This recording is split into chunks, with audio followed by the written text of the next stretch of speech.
This is the Lone Crater YouTube. We hope this video helps. In this video, I will show you how to cook yakisoba noodles. First, collect all your ingredients, including 2 pounds of fresh yakisoba noodles, 1 pound of sliced chicken or pork, 1 chopped onion, 2 cups of cabbage, and 1 cup of carrots.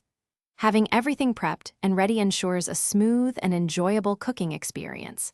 This makes the entire process efficient, allowing flavors to blend perfectly. Before adding them to the pan, the noodles need a little attention. You can blanch them in boiling water for about 30 seconds, then drain them thoroughly. This gentle process helps separate the strands, ensuring they cook evenly later. Another option is to microwave them with 2 tablespoons of water for 1 minute, achieving a similar result without the extra pot.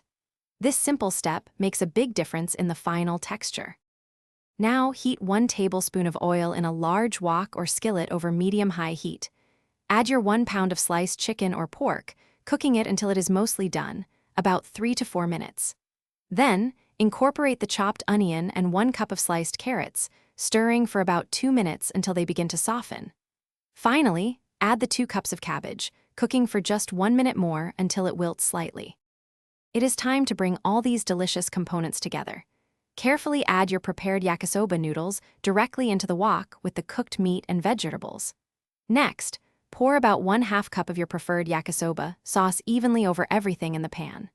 Use tongs or 2 spatulas to gently toss and mix all the ingredients until every strand of noodle and every piece of vegetable is beautifully coated in the flavorful sauce.